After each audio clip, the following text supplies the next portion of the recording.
বন্ধুরা, ফিরে এলাম একটা নতুন ভিডিও নিয়ে। আজকে তোমরা কেমন আছো? আমি ভালো আছি। আজকে ভিডিওটা শুরু করছি পুজো নিয়ে।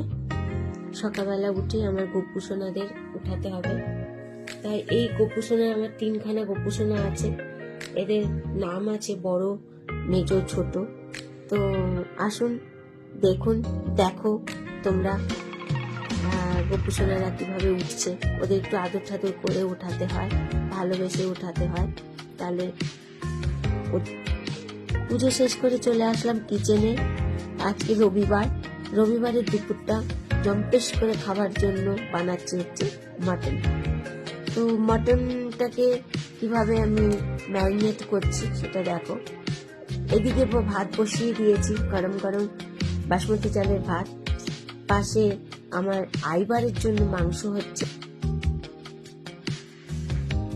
দেখো আমি কিভাবে রান্না করছি। আমি মটনটাকে প্রেসার কুকারে করছি। তোমরা অনেকেই হয়তো কেউ প্রেসার কুকারে করো, কেউ কড়াইতে করো। আমার মনে হয় যে প্রেসার কুকারটাই বেস্ট পদ্ধতি, কারণ হচ্ছে প্রেসার কুকারে মটনটা সবসময় সুস্বাদু হয় আর সফটও হয়, সবার পক্ষেও সুবিধা হয়, খেতেও সুবিধা হয় আর টেস্ট হয়। সব থেকে বড় কথা, খুব টেস্ট হয়। মটনের গন্ধ পেয়েই আমার আইবার কিরকম ছুটতে চলে এসেছে, দেখেছো? খেলা শুরু করে দিয়েছে। ও ফুর্তি দেখো, কি আনন্দ! মটনের গন্ধ পেয়ে ওর আনন্দ আর ধরে রাখতে পারছে না। তার মধ্যে আমার ছোট ছেলে চান করছে, দেখো ওইখান থেকে ওর সাথে খেলছে, দেখেছো কি সুন্দর খেলছে। তো এইরকমই চলতে থাকে আমাদের বাড়িতে। আমাদের আইবারকে নিয়ে আমাদের টাইম খুব ভালোই চলে।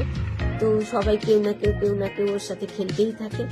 তো আমাদের আইবারকেও বা কেমন লাগছে আর আমার ভিডিওগুলো কিরকম লাগছে, তোমরা যদি কমেন্ট না করো তা আর কিছু লাইক না দাও, তাহলে আমি কি করে বুঝতে পারবো যে তোমরা আমাকে ভালোবাসছো, আমাকে চাইছো না।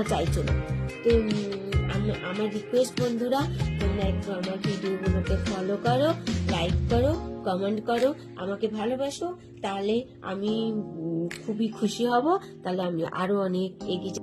তো বন্ধুরা, আজকের ভিডিওটা এই অবধি রইল। আমি ফিরে আসছি একটা নতুন ব্লগ নিয়ে।